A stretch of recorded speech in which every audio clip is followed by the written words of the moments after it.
Bapak Ibu Saudara sekalian yang dikasihi oleh Tuhan, C.S. Lewis di dalam bukunya berjudul Abolition of Man, dia mengatakan bahwa ada moralitas universal di antara manusia. Seluruh umat manusia ada moralitas yang sudah tertanam di dalam hatinya. Dia memberikan contoh konkret bagaimana semua budaya di masa lalu menganut dasar-dasar moralitas karena adanya prinsip-prinsip yang sudah ditanamkan di dalam hati dan pikiran umat manusia. Semua budaya telah mengatakan bahwa pembunuhan itu salah. Semua mengatakan bahwa kebaikan itu baik. Semua setuju bahwa manusia memiliki kewajiban tertentu kepada keluarganya. Semua mengatakan bahwa kejujuran itu baik. Semua setuju bahwa mencuri itu salah. Semua mengatakan bahwa keadilan itu baik, dan seterusnya dan seterusnya. Ada nilai-nilai etika atau ada nilai-nilai moral yang Tuhan sudah tanamkan di dalam hati manusia. Tetapi saudara-saudara sekalian, di dalam dunia postmodern hari ini, tidak sedikit orang mencoba untuk membuat sebuah konsensus sendiri, sebuah kesepakatan sendiri tentang apa itu benar, apa itu beretika, apa itu baik dan sebagainya. Manusia hari ini mencoba membangun konsensus moral sendiri-sendiri. Setiap bagian-bagian perintah atau dorongan untuk melakukan yang namanya kebaikan itu berdasarkan relativisme moral. Keyakinan bahwa kita bebas berbuat apa saja menurut kita, berdasarkan preferensi kita sendiri, berdasarkan standar kebenaran kita sendiri. Hukum yang daripada Tuhan itu diterjemahkan di dalam keinginan masing-masing. Demikian ketika mulai masuk di dalam pemahaman relativisme moral ini ke dalam kehidupan kekristenan, maka ketika orang-orang Kristen sedang merenungkan dan mencoba menjalankan 10 hukum, apa yang dia lakukan? Yang dia lakukan adalah sesuatu yang menurut dia itu baik. Dia adalah penentu kebenaran di dalam hidupnya. Manusia membangun hukum-hukum berdasarkan kemauan diri sendiri. Nah, saudara-saudara, hari ini kita sama-sama akan merenungkan ketika bangsa Israel sudah melihat 7 karya atau 7 tanda Tuhan, 7 tanda kehadiran Tuhan secara lengkap di Gunung Sinai. Dan kita bisa lihat itu di dalam gambaran yang begitu jelas di pasal 19. Ada guruh atau guntur, ada kilat, ada awan padat, ada bunyi sangkakala, ada asap, ada api, dan ada gempa bumi, saudara. Ayat 16 dan 18 itu 7 tanda kehadiran Tuhan.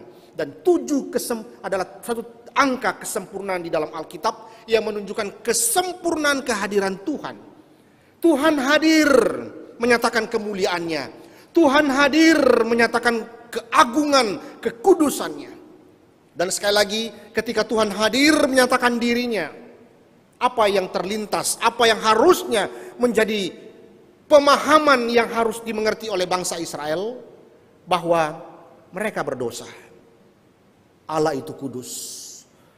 Perbedaan kualitas yang secara transenden ini menjadi bagian penting ketika mereka akan diberikan 10 hukum dari Tuhan.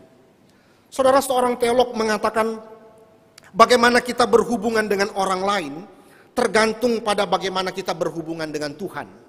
Sekali lagi, bagaimana kita berhubungan dengan orang lain, dengan istri kita, dengan anak-anak kita, dengan rekan-rekan sekerja kita, dengan siapapun yang ada yang Tuhan tempatkan di sekitar kita, itu sangat tergantung bagaimana kita berhubungan dengan Tuhan.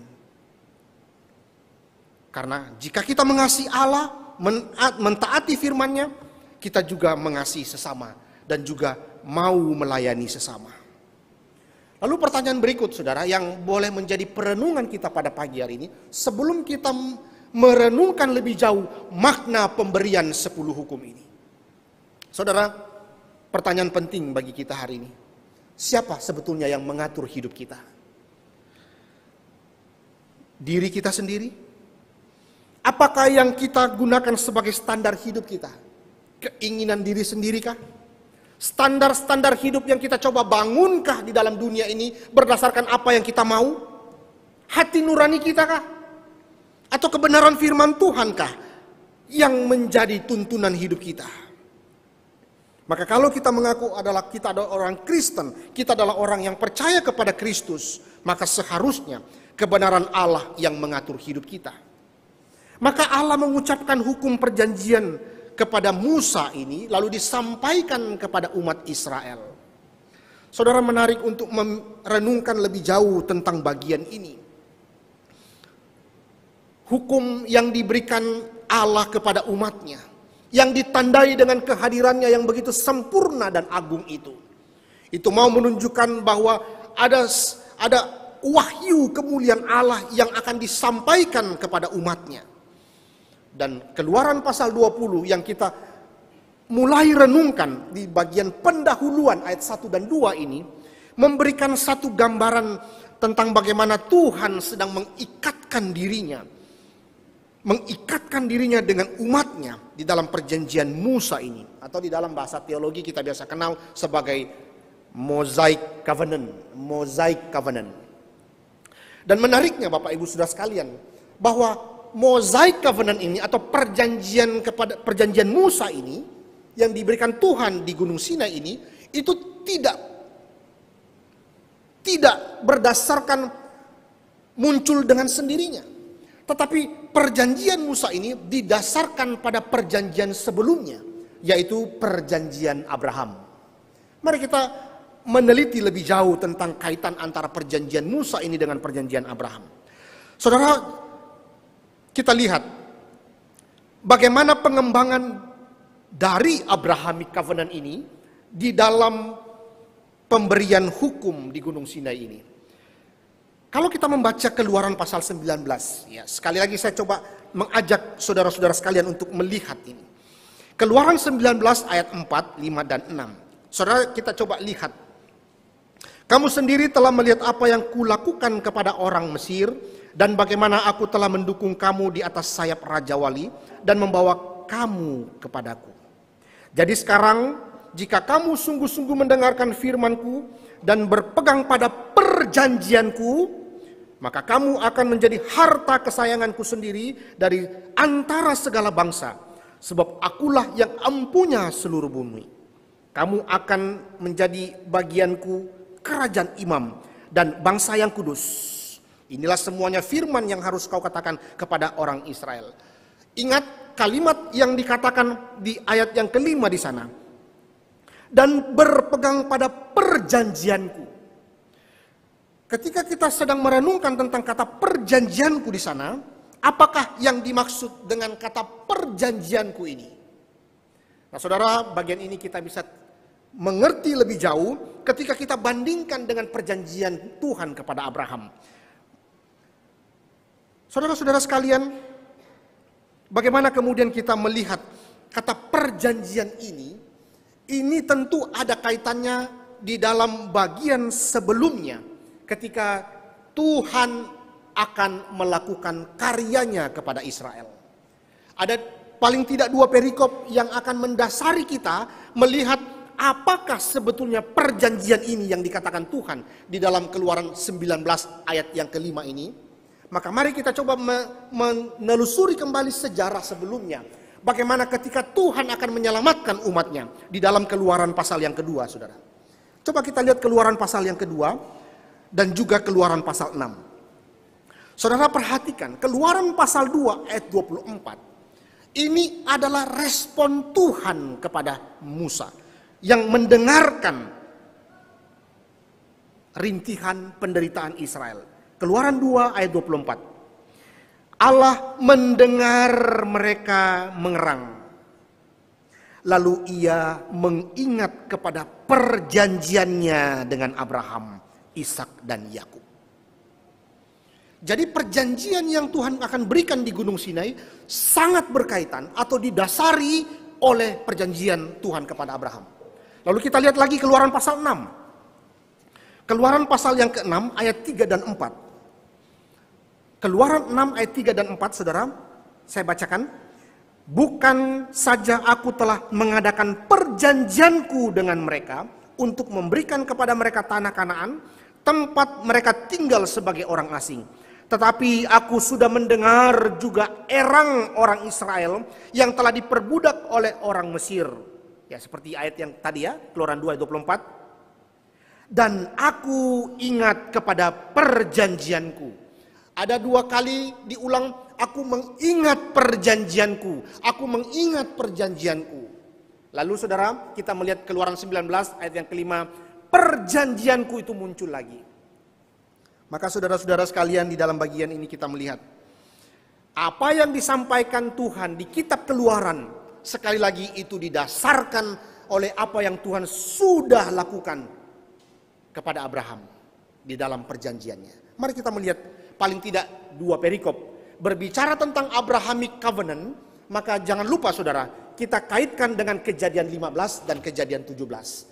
Itu adalah bagian yang sangat penting di dalam kita mengerti tentang perjanjian Allah kepada Abraham. Mari kita lihat Kejadian 15. Kejadian 15 ayat 17 dan 18. Yang pertama, Kejadian 15 ayat 17 dan 18.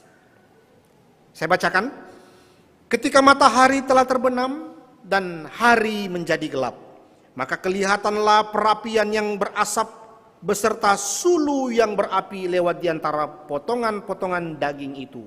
18. Pada hari itulah Tuhan mengadakan perjanjian dengan Abram serta berfirman, kepada keturunanmu lah ku berikan negeri ini, mulai dari sungai Mesir sampai ke sungai yang besar itu, sungai Efrat. Legalitas perjanjian diberikan pertama di Kejadian pasal 15. Lalu tanda perjanjian itu ditegaskan lagi Tuhan di Kejadian 17. Perhatikan Kejadian 17 ayat yang ke-10 saudara. Saya bacakan. Kejadian 17 ayat 10. Inilah perjanjianku yang harus kamu pegang, perjanjian antara aku dan kamu serta keturunanmu, yaitu setiap laki-laki di antara kamu harus disunat. Tanda perjanjian itu adalah sunat. Kembali lagi ke dalam Keluaran 19 saudara. Antara Kejadian 17 dan Keluaran 2 ayat 24, itu tentu kita melihat bahwa ini tentang perjanjian Abraham.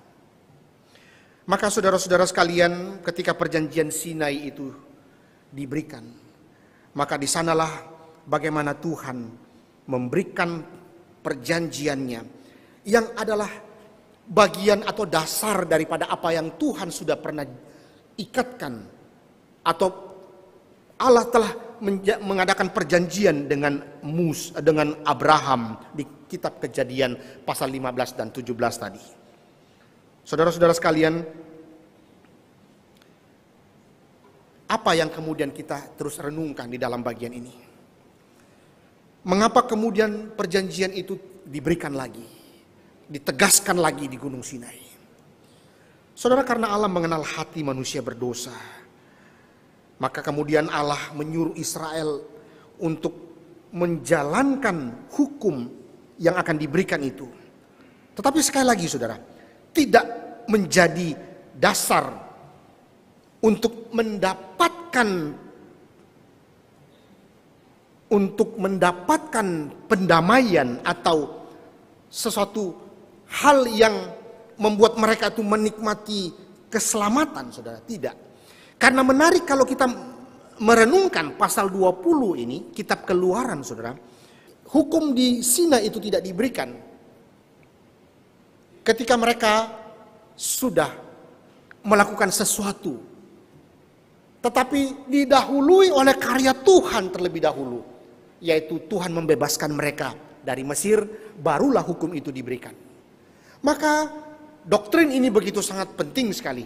Bagaimana kita memahami bahwa segala sesuatu dimulai dari Tuhan, oleh kasih karunia Tuhanlah bagian ini kita bisa lihat. Tetapi kalau kita terus bertanya saudara, mengapa hukum ini diberikan lagi di Gunung Sinai? Dasar pemahaman kita tentu mesti berangkat dari pertama, Allah itu kudus. Kedua, manusia berdosa. Bagaimana mungkin manusia bisa berelasi dengan Tuhan di dalam keberdosaannya? Maka fakta dosa membuat manusia itu terpisah dengan Allah, saudara. Hubungan mereka jadi rusak. Hubungan Allah dan manusia itu jadi rusak. Maka di dalam bagian ini kita bisa memahami lebih jauh. Agar manusia bisa kembali menikmati hubungannya dengan Tuhan. Dan mengalami kehadiran Tuhan bersama-sama dengan mereka. Maka di dalam kitab Keluaran kita jelas melihat dua cara yang Tuhan lakukan. Tuhan memberikan dua cara agar mereka bisa berelasi dengan Tuhan kembali. Pertama, melalui pemberian hukum. Yang kedua, nanti kita melihatnya di dalam kemah suci. Kemah suci itu adalah tempat mereka bisa berelasi, bertemu, bersekutu dengan Tuhan. Dan kedua, sebelumnya kita lihat adalah pemberian 10 hukum. Kehadiran Tuhan, pemberian hukum Allah di Gunung Sinai itu menjadi satu cara yang Tuhan lakukan agar mereka kembali bisa mengalami kehadiran Tuhan atau menikmati hubungannya dengan Tuhan, saudara. Maka kalau kita melihat di dalam bagian ini, mulailah kita melihat bagaimana kemudian Tuhan mengadakan perjanjian itu kepada mereka. Agar mereka tahu bahwa mereka tidak mungkin bisa berelasi dengan Tuhan di dalam keberdosaan mereka. Maka Tuhan melakukan terlebih dahulu bagian ini, intervensi ini dia melakukannya, memberikan hukum ini agar ada ikatan kembali yang terjalin antara Tuhan dan umatnya. Dan tentu saudara, dasar ini dimulai dengan karya penebusan Tuhan terlebih dahulu. Mereka dikeluarkan dari Mesir dulu. Tuhan tidak memberikan 10 hukum itu ketika mereka ada di Goshen, bukan? Tuhan keluarkan mereka dulu dari Mesir, lalu kemudian Tuhan memberikan mereka 10 hukum. Melihat lebih jauh tentang bentuk dan sastra daripada 10 hukum yang nanti kita renungkan beberapa minggu kemudian, menarik untuk melihat lebih jauh karena W.S. Lowther dan D.E. Hubbard di dalam bukunya Pengantar Perjanjian Lama 1, dia menuliskan bahwa ternyata sastra-sastra ini atau tulisan-tulisan ini itu sangat berkaitan dengan bentuk perjanjian internasional antara maharaja dengan raja-raja yang lain, saudara. Menarik ya, kita lihat bagaimana kaitan antara perjanjian yang dibuat oleh raja-raja saat itu dengan raja-raja yang lain, saudara.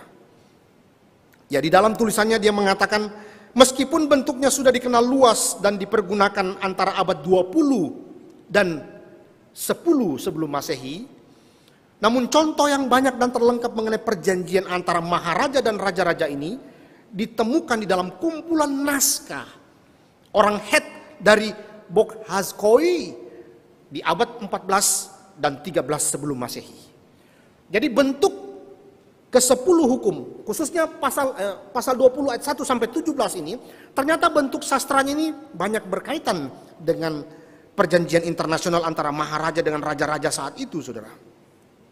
Maka dari situ saja kita melihat bahwa makna ini di dalam pemahaman pembaca mula-mula saat itu begitu mendalam, saudara. Karena ini diberikan kepada orang, mengikatkan diri antara dua belah pihak yang begitu penting, saudara. Nah, ini yang coba Musa sampaikan kepada pembaca mula-mula di dalam sastra yang dituliskan itu begitu mendekati atau hampir mirip dengan bentuk-bentuk perjanjian internasional antara beberapa negara-negara yang berkuasa saat itu.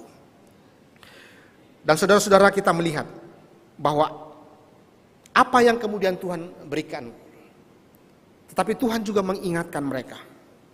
Jika orang Israel itu melanggar perjanjiannya, mereka bisa kehilangan kedudukan mereka sebagai umat Allah.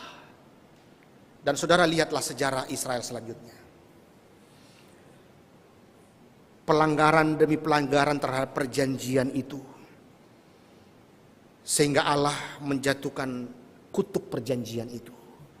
Mereka dibuang ke Asyur 722 sebelum Masehi. Mereka dibuang ke Babel 586 sebelum Masehi. Karena mereka telah melanggar perjanjian itu. Tetapi lihatlah saudara, bagaimana Tuhan mencoba menghadirkan para nabi saat itu. nabi-nabi Tuhan utus untuk memanggil Israel agar bertobat dan kembali mengikatkan diri dengan Tuhan. Tetapi keberdosaan Israel itulah kemudian yang kita lihat bagaimana mereka memberontak kepada Tuhan. Dan akhirnya Tuhan membuang mereka, menghukum mereka. Saudara-saudara, inilah pengantar yang kita bisa renungkan di awal. Kita akan sama-sama nanti beberapa pekan ke depan kita akan mulai merenungkan tentang setiap perintah-perintah atau ke-10 hukum ini. Maka masuk di dalam kalimat pertama, saudara, dikatakan di dalam bagian itu. Lalu Allah mengucapkan segala firman ini. Akulah Tuhan Allahmu yang membawa engkau keluar dari tanah Mesir, dari tempat perbudakan. Akulah Tuhan Allahmu. Saudara, 10 perintah ini dimulai dengan fakta tindakan Allah di dalam sejarah bangsa Israel. Allah membebaskan mereka dari perbudakan di Mesir, maka mereka menjadi umat kesayangan Tuhan. Saudara, dikatakan di dalam bagian itu, akulah Tuhan Allahmu. Akulah Tuhan Allahmu. Maka ketika kita merenungkan tentang kalimat akulah Tuhan Allahmu ini, mau menunjukkan sesuatu hal bagaimana memahami tentang bagian-bagian yang akan menjadi perintah Tuhan kepada mereka di dalam 10 hukum ini. Maka mereka harus melihat pertama kali bahwa siapakah yang memberikan perintah itu. Ya, sama seperti kalau kita sedang merenungkan tentang misalnya peraturan presiden yang dikeluarkan atau peraturan pemerintah daerah yang dikeluarkan. Itu begitu penting. Kenapa?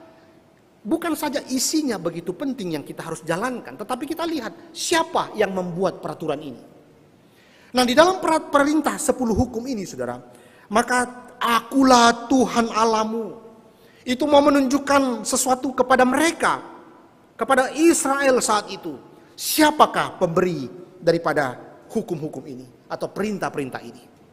Maka saudara, kita tidak bisa melepaskan 10 hukum ini dengan karakter Allah sendiri, dengan keterlibatan Allah di dalam hidup mereka, di dalam apa yang menjadi bagian yang mereka harus pikirkan, siapakah Allah itu.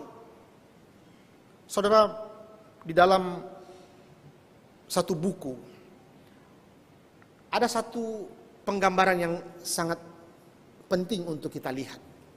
Bahwa ternyata pemikiran tentang memahami tentang pemberian hukum ini, itu menjadi satu dilema pertanyaan yang Plato pernah hadirkan untuk menjadi perenungan masyarakat di zamannya Plato.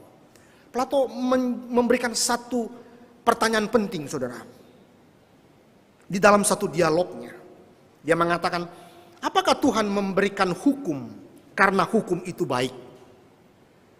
Atau apakah hukum itu baik karena Tuhan yang memerintahkannya? Ini menjadi satu dilema pertanyaan yang terus direnungkan masyarakat pada waktu itu.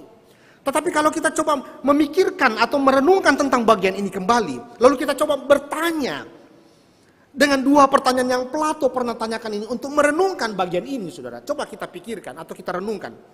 Dan ternyata kita menemukan jawabannya bahwa dua-duanya itu adalah jawabannya. Hukum dengan segala kebaikan sumber dari kebaikan Allah sendiri. Hukum itu baik karena Tuhan itu baik. Dan kebaikannya menembus setiap aspek hukum-hukum itu. Maka di dalam bagian awal ini, Israel harus melihat bahwa hukum ini diberikan kepada mereka untuk kebaikan mereka. Israel harus melihat bahwa hukum-hukum yang diberikan ini berasal daripada Tuhan yang baik. Dan itulah yang mereka harus sadari. Itulah yang mereka harus jalankan dengan penuh ketaatan. Karena Tuhan memberikannya untuk maksud baik kepada mereka. Bapak Ibu Saudara sekalian, di dalam bagian ini kita melihat Allah menebus Israel sebelum mereka menerima hukum itu. Dasar pemahaman begitu jelas. Allah memberikan mereka 10 hukum ini setelah Tuhan membebaskan mereka dari perbudakan di Mesir. Maka Allah memanggil mereka untuk meresponinya dengan penuh ketaatan. Saudara-saudara sekalian, Ketaatan mereka tentu bukanlah usaha untuk memperoleh keselamatan, tetapi itu adalah respon terhadap keselamatan yang telah dipersiapkan Allah untuk mereka sebelumnya. Maka di sanalah ketaatan mereka menjalankan 10 hukum nanti ini. Itu adalah satu bentuk bagaimana mereka menikmati berkat Tuhan yang tercakup di dalam perjanjian itu. Saudara-saudara sekalian, maka kita boleh belajar memahami juga apa makna perjanjian ini bagi Israel. Dan coba kita lihat lebih jauh lagi. Ketika Tuhan sudah mengatakan memperkenalkan dirinya kembali kepada mereka, ya, dikatakan di dalam bagian itu mereka diperkenalkan lagi, akulah Tuhan Allahmu.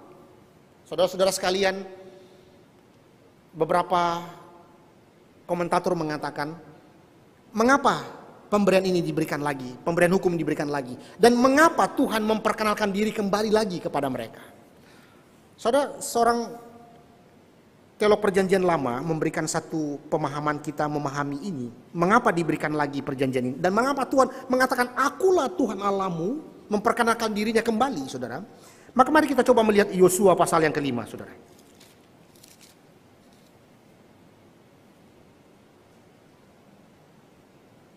Yosua 5 ayat 5, saudara.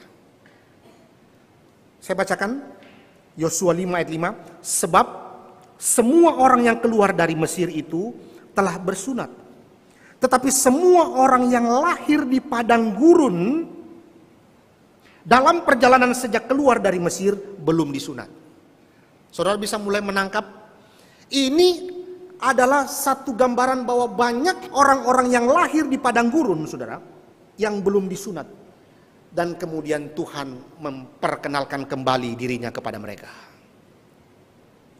Ingat tadi perjanjian dengan Abraham ditandai dengan sunat.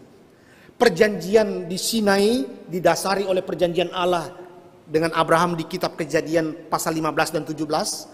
Dan saudara kita lihat konteksnya mereka di padang gurun ini, ada sekelompok orang yang belum disunat, saudara.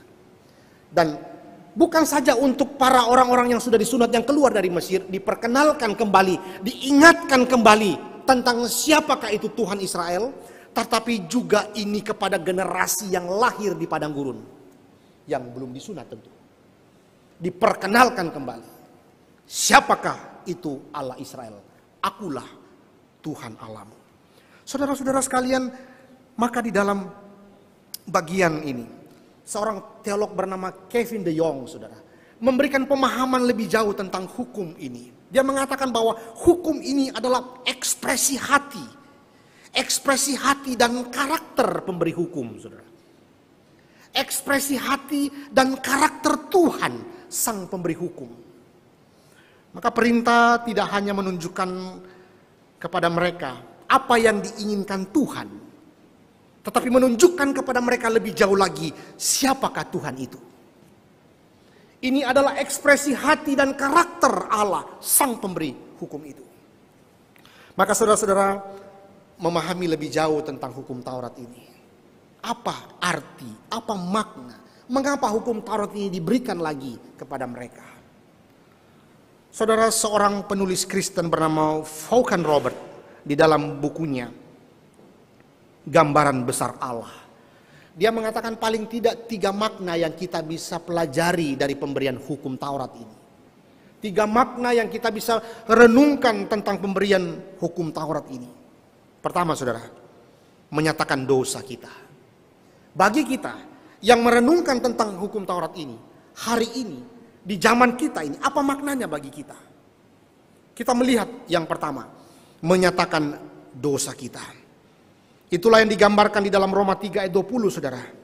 Melalui hukum Taurat ini, sekali lagi, dasar pemahaman sebelumnya, Tuhan memberikan hukum ini, karena Allah kudus, manusia berdosa. Nggak mungkin bisa bersatu, bukan?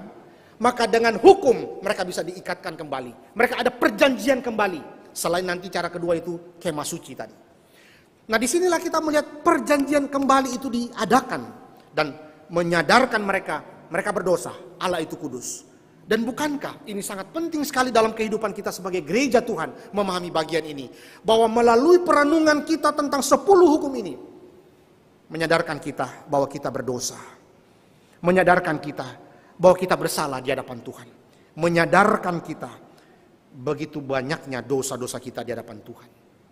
Yang kedua, saudara, melalui pemberian hukum ini menyatakan bahwa ada satu penggenapan nanti yang mereka akan lihat di kemudian hari oleh keturunan selanjutnya. Dan itulah yang dikatakan oleh Rasul Paulus di dalam Galatia pasal yang ketiga ayat yang ke-24. Bahwa hukum Taurat ini menyatakan atau menuntun orang bertemu dengan juru selamat. Saudara-saudara, di dalam Galatia pasal yang ketiga dikatakan Rasul Paulus kepada jemaat di Galatia, Galatia 3 ayat 24, saudara. Jadi hukum Taurat adalah penuntun bagi kita sampai Kristus datang, supaya kita dibenarkan karena iman. Hukum Taurat diberikan. Dimulai ketika mereka ada di Gunung Sinai, saudara. Dan itu menuntun seluruh orang percaya, seluruh umat Allah, sampai berjumpa dengan Kristus. Saudara-saudara sekalian, hukum Taurat mempersiapkan kita kepada Kristus. Hukum Taurat menyadarkan kita berdosa. Hukum Taurat menyadarkan bahwa kita ada kebutuhan besar datang kepada Kristus. Sama seperti orang sakit, saudara. Apa kebutuhan besarnya dia? Sembuh, betul. Lalu apa yang harus dia lakukan? Dia datang ke dokter, saudara. Menyadari kebutuhan kita akan Kristus. Demikian orang sakit menyadari kebutuhannya, dia harus datang ke dokter. Dan itulah yang kita bisa lihat. Bagaimana orang-orang berdosa dituntun untuk melihat dirinya dan datang kepada Kristus. Yang ketiga, hukum Taurat menyatakan standar Allah. Menyatakan kehendak Allah dalam hidup kita. Bagaimana kita menjalankan hidup yang benar. Bagaimana hukum Taurat ini juga membimbing kita. Sehingga kehidupan kita menjadi kehidupan yang menikmati Tuhan dan menyatakan kehendak Tuhan. Standar Allah dalam hidup kita itu dijalankan dengan anugerah yang Tuhan boleh berikan kepada kita. Saudara-saudara sekalian, itu sebabnya di dalam bagian ini merenungkan ini menjadi bagian penting, saudara, di dalam pembukaan 10 hukum ini. Lalu pertanyaannya bagi kita, melalui pendahuluan pemberian hukum ini, apa kebenaran yang kita bisa renungkan pagi ini? Apa hal-hal yang begitu sangat penting saudara dan saya? Demikian pula dengan Israel saat itu. Ketika Tuhan mengatakan, akulah Tuhan Allahmu yang membawa engkau keluar dari Mesir, dari tempat perbudakan. Dan bukankah ini mengingatkan kita, saudara? Siapa kita? Apa yang Allah sudah lakukan kepada kita? Dan itu berarti bahwa ada sesuatu kebenaran yang Tuhan mau ingatkan kepada kita melalui pendahuluan ini, ayat 1 dan 2 ini. Paling tidak ada 5 hal yang saya ingin sama-sama kita renungkan pada pagi hari ini. Pertama, pembukaan ini memberikan kita pemahaman siapa kita. Mengingatkan kita siapa kita. Who am I? Siapa saya? Siapa saya di hadapan Tuhan? Saudara, sama seperti mereka. Ketika dikatakan akulah Tuhan Allahmu, itu mau menunjukkan selain Tuhan juga siapa mereka. Dan mereka harus ingat, saudara. Ketika kita kembali ke Keluaran 19 ayat 6. Apa yang dikatakan oleh Tuhan? Kamu akan menjadi bagiku kerajaan imam dan bangsa yang kudus. Identitas Israel menjadi kerajaan imam dan bangsa yang kudus. Nah, demikianlah ketika kita merenungkan di dalam 1 Petrus pasal yang kedua ayat 9. Sama. Saudara dan saya yang sebagai orang percaya yang telah mengalami pembebasan, mengalami penebusan, pembenaran, dan dipanggil untuk melayani Tuhan hari ini. Ya, ini adalah satu pola yang kita bisa lihat, saudara. Ya. Mereka mendapatkan penebusan, pembenaran, lalu dipanggil untuk melayani. Ditebus dulu, dikeluarkan dari perbudakan di Mesir, lalu identitas mereka sebagai anak-anak Allah, dan terus mereka dipanggil untuk melayani Tuhan. Penebusan, pembenaran, dan melayani Tuhan. Dan itulah juga panggilan saudara dan saya, bukan? Identitas kita. Kita sudah dibebaskan dari belenggu dosa. Kita dibenarkan, itu berbicara tentang identitas kita yang baru sebagai anak-anak Allah. Dan kita dipanggil untuk menikmati Tuhan, melayani Tuhan, menyembah kepada Tuhan. Saudara, menjadi kerajaan imam, menjadi bangsa yang kudus. Itu berarti kerajaan imam, itu berarti kita dipanggil menjadi imam.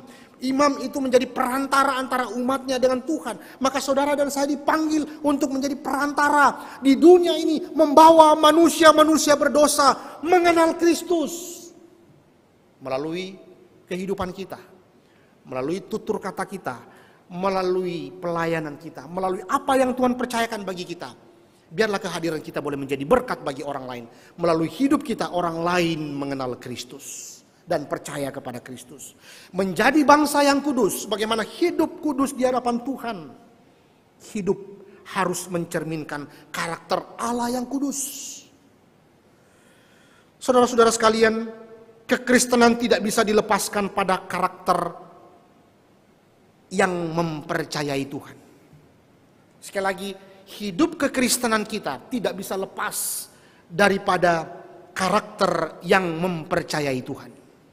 Saat ini, masa pandemi seperti ini, kita sedang dibawa untuk melihat kembali diri kita di hadapan Tuhan. Seberapa besarnyakah kita mempercayai Tuhan di masa-masa sulit saat ini, di masa-masa penuh kecemasan saat ini, di masa-masa penuh ketakutan saat ini. Belum perang antara Rusia Ukraina belum selesai, pandemi belum selesai. Apa yang menjadi ketenangan kita, saudara? Apa yang menjadi sukacita kita? Apa yang membuat kita tuh kuat? Karena kita percaya siapa Tuhan yang kita sembah itu. Kita mengenal diri kita ketika kita mengenal Tuhan. Itu kata Calvin di dalam bukunya Institutio. Maka kita juga dipanggil hari ini bagaimana kita belajar untuk mempercayai Tuhan di dalam segala hal. Karakter kekristenan kita itu seharusnya tidak bisa lepas daripada karakter yang terus mempercayai Tuhan. Pertama. Kedua, karakter kekristenan kita juga adalah karakter yang terus bergairah untuk mengenal Tuhan dan kebenarannya. Dan karakter ketiga yang seharusnya kita miliki sebagai umat kepunyaan Allah adalah bagaimana kita melakukan perintah-perintah Tuhan itu dengan sukacita dan penuh ketaatan kepada Tuhan. Mempercayai Tuhan, bergairah untuk mengenal Tuhan dan kebenarannya, dan terus menjalankan firman-Nya dengan sukacita dan ketaatan kepada Tuhan. Nah, karena itu saudara-saudara sekalian, di dalam bagian ini kita belajar yang pertama, siapakah diri kita di hadapan Tuhan. Mari kita merenungkan kembali bagian ini pada pagi hari ini. Siapa saudara dan saya di hadapan Tuhan. Yang kedua, saudara, melalui pendahuluan ini memberikan satu pemahaman penting, baik bagi Israel juga gereja Tuhan, saudara dan saya hari ini, yaitu siapa Tuhan di dalam diri Tuhan sendiri. Nah, saudara-saudara sekalian, maka bagian ini akan mengingatkan kita dengan perkataan Tuhan kepada Musa. Ketika Musa itu berjumpa dengan Tuhan di semak menyala tetapi tidak terbakar. Tetapi ada pertanyaan penting yang Musa ajukan kepada Tuhan. Kalau nanti bertemu dengan Israel, lalu mereka bertanya tentang namanya Tuhan. Apa yang harus aku jawab tentang namamu? Lalu Tuhan mengatakan, Ehe Asyir Ehe, aku adalah aku.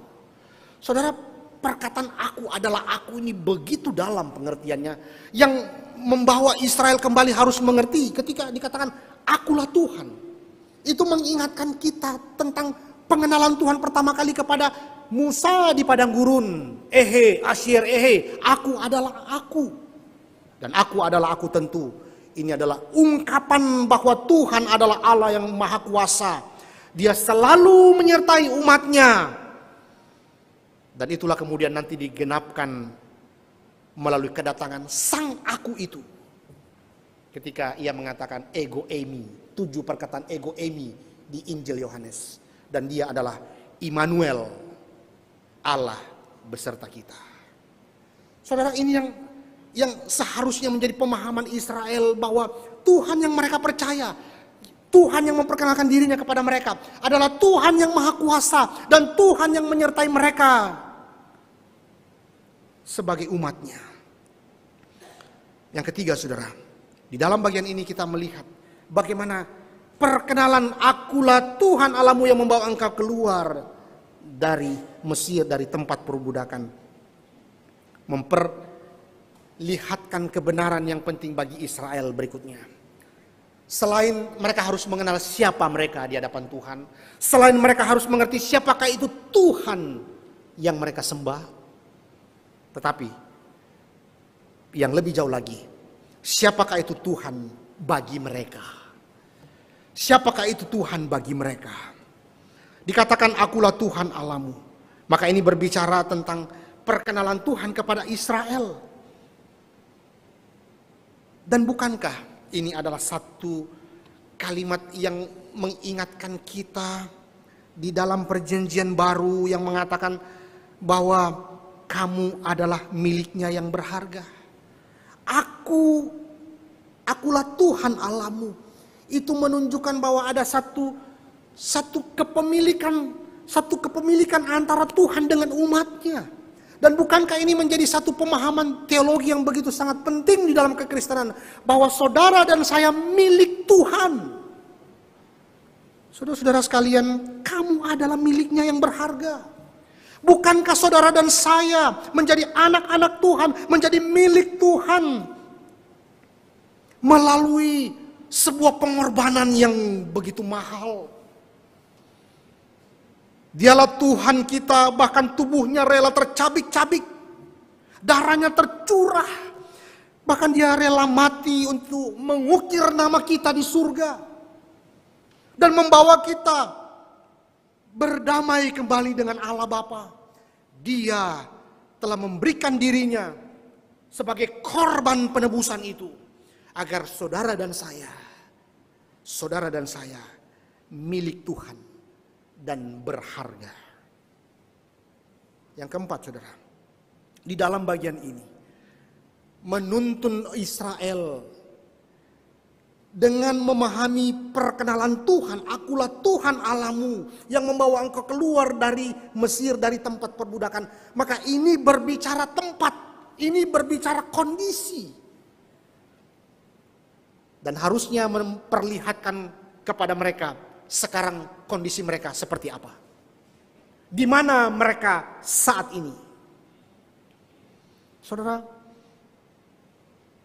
mereka bukan lagi berada di rumah perbudakan. Mereka sudah bebas. Mereka sudah tidak lagi diperbudak oleh kuasa Firaun. Mereka sudah bebas.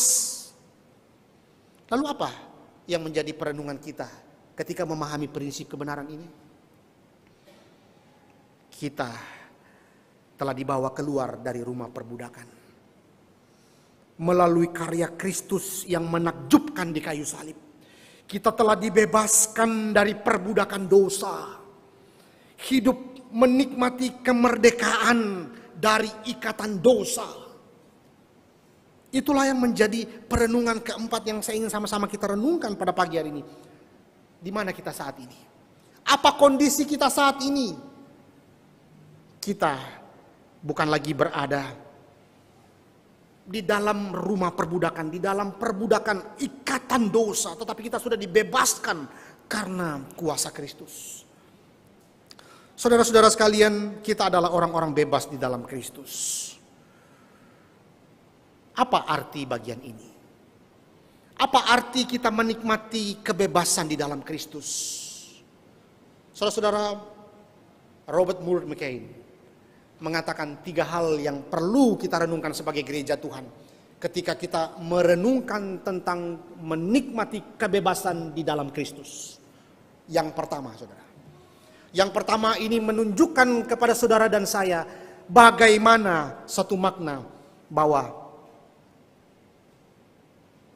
pernah ada waktu di mana kita tidak menikmati kebebasan itu.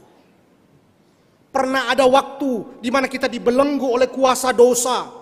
Pernah ada waktu di mana kita dikungkung, dikurung oleh ikatan dosa itu. Pernah terikat oleh perbudakan dosa. Pernah merasa bahwa kita adalah budak dosa. Dan sekarang kita milik Tuhan. Ada pernah satu kondisi di mana kita pernah hidup di dunia yang lama, manusia yang lama. Tetapi karya Kristus membawa kita hidup sebagai ciptaan yang baru. Yang kedua, Robert McCain mengatakan bahwa melalui pengertian kebebasan di dalam Kristus memberikan kita pemahaman kedua bahwa ada perubahan yang menyenangkan. Ada perubahan yang menyenangkan yang kita boleh rasakan sebagai umat Tuhan. Allah telah menetapkan nilai yang berharga bagi kita. Allah telah menebus kita dari kuasa dosa dan menjadikan kita milik kepunyaan Tuhan. Maka menjadi milik kepunyaan Tuhan itu berarti ada pemeliharaan Tuhan yang Tuhan akan berikan kepada umatnya, kepada gerejanya. Maka saudara-saudara, hari ini kalau kita merenungkan bagian ini, apa yang membuat kita khawatir akan hidup ini? Apa yang membuat kita takut akan hidup ini? Seharusnya tidak ada. Apa yang membuat kita tuh cemas dengan hidup ini? Seharusnya tidak ada. Karena kita adalah milik Tuhan. Kalau kita adalah milik Tuhan itu berarti bahwa Tuhan akan pelihara kita. Maka saudara-saudara, di sanalah kita melihat bahwa ketika kita menyadari kembali bahwa kita adalah milik Tuhan. Kita bebas di dalam Kristus. Ada perubahan yang menyenangkan. Sekarang kita adalah milik Tuhan dan akan dipelihara oleh Tuhan. Yang ketiga, saudara, bukan saja memberikan kita pemahaman bahwa ada perubahan yang terjadi dalam diri kita. Pernah kita ada di dalam dunia yang lama.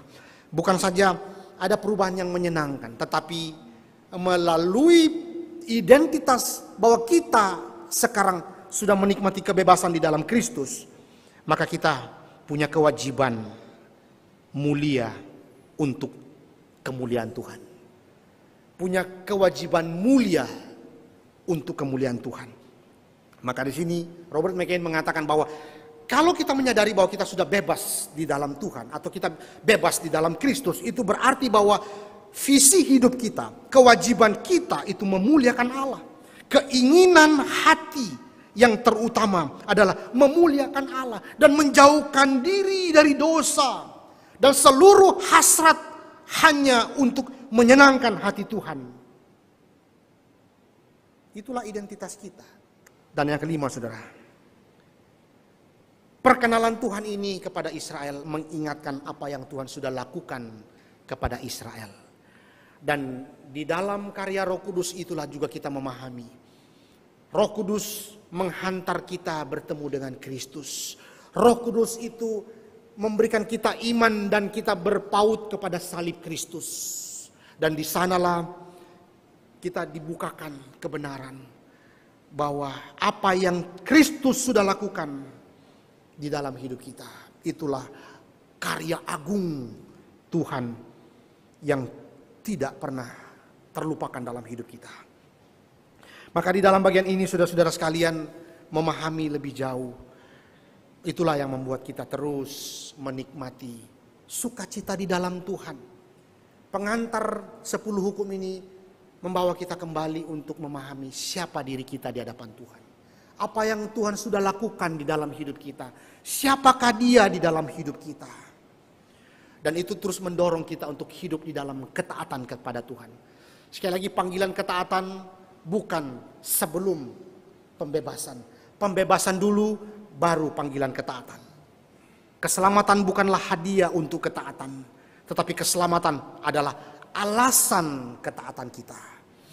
Yesus tidak berkata di dalam Yohanes 14 ayat 15, saudara bisa melihat di sana. Yesus tidak berkata, jika kamu menuruti perintahku, aku akan mengasihi kamu. Tidak, saudara. Sebaliknya, Yesus justru mengatakan, jika kamu mengasihi aku, dan memang Yesus sudah terlebih dahulu mengasihi mereka, maka kamu akan menuruti perintah-perintahku. Kasih terlebih dahulu, baru menuruti perintah-perintah. Maka apa yang mendasari kita mengasihi Tuhan? Apa yang mendasari kita hidup taat kepada Tuhan, saudara? Kasih Allah terlebih dahulu, yang sudah diberikan bagi saudara dan saya. Dan karena itu saudara, mari kita datang kembali kepada Tuhan. Kita dengan penuh pemahaman kembali mengingat siapa kita di hadapan Tuhan. Dan lihatlah 10 hukum nanti ini. Kristus meringkasnya menjadi 2 bagian. Kasih kepada Allah, kasih kepada sesama. Ada komponen secara vertikal, ada komponen secara horizontal pada hukum Musa ini. Ini tidak diberikan sebagai jalan menuju keselamatan, tetapi ekspresi hati yang benar yang telah diubahkan oleh kasih karunia Allah.